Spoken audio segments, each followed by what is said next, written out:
Hello everyone, my name is K. Nagashiv Shankar. I am studying in class 10. So today we are going to learn about the nervous system.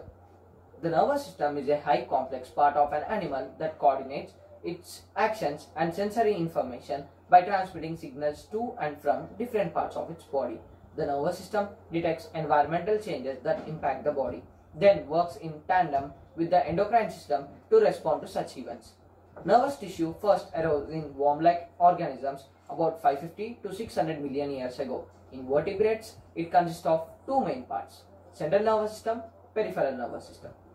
The central nervous system consists of brain, spinal cord. The peripheral nervous system consists of nerves, which are enclosed bundles of long fibers or axons that connect the central nervous system to every other part of the body. Nerves that transmit signals from brain are called motor or efferent nerves, while those nerves that transmit information from the body to the central nervous system are called sensory or afferent nerves.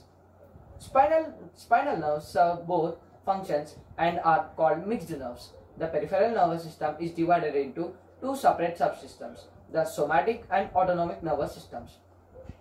Somatic nerves mediate voluntary movement. The autonomic nervous system is further subdivided into sympathetic and parasympathetic nervous systems. The sympathetic nervous system is activated in cases of emergencies to mobilize energy, while the parasympathetic nervous system is activated when organisms are in a relaxed state.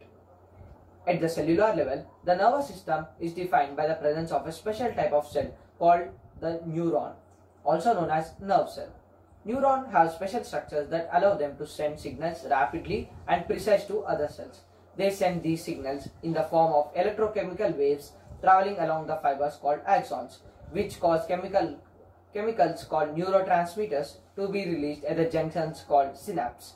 A cell that receives a synaptic signal from a neuron may be excited, inhibited, or otherwise modulated. The connection between neurons are called neural pathways, neural circuits, and large networks that generate an organism's perception of the world and determine its behavior. Nerve systems are found in most multicellular animals, but vary greatly in complexity. The size of the nervous system ranges from a few hundred cells in simplest form and to around 300 billion cells in African elephants.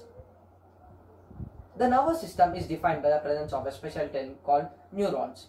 These neurons can be distinguished from cells in a number of ways, but their most fundamental property is that they communicate with other cells via synapses, which are membrane-to-membrane junctions containing molecular machinery that allows rapid transmission of signals with electric or chemical. Many types of neuron possess an axon, a protoplasmic protrusion that can extend to distant parts of the body and make thousands of synaptic contacts. Axons typically extend through the body in bundles called nerves. Even in the nervous system of a single species such as humans, hundreds of different types of neurons exist with a wide variety of morphologies and functions. These include sensory neurons that transmitted physical stimuli such as light and sound into neural signals, and motor neurons that transmit neural signals into activation of muscles or glands. However, in many species, the great majority of neurons participate in the formation of centralized structures, the brain and ganglia, and they receive all their input from other neurons and send their output to others. Reflex arc. A reflex arc is a neural pathway that controls a reflex. In vertebrates, most sensory neurons do not pass directly into the brain, but synapse and in the spinal cord. This allows faster reflex actions to occur by activating spinal motor neurons without the delay of routing signals through the brain. The brain will receive the sensory input while the reflex is being carried out, and analysis of the signal take place after the reflex action. There are two types: autonomic reflex action affecting inner organs and somatic reflex arc affecting muscles.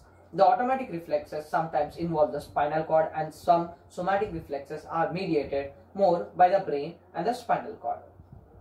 During the somatic reflex, the nerve signal travel along the following pathway. Number 1. Somatic receptors in the skin, muscles and tendons. Number 2. Afferent nerve fibers carry signal from the somatic receptors to the posterior horn of the spinal cord or to the brainstem. Number 3. An integrating center that point at which the neurons that compose the gray matter of the spinal cord or brainstem synapse. Number 4. Efferent nerve fibers carry motor nerve signals from the anterior horn to the muscles. Fifth one, efferent muscles interrelate by the efferent nerve fiber carried out by the response. A reflex arc then is the pathway followed by the nerve which carries sensory information from the receptor to the spinal cord and then carries the response generated by the spinal cord to effector organism during reflex action. The pathway taken by the nerve impulse to accomplish a reflex action is called a reflex arc. Thank you.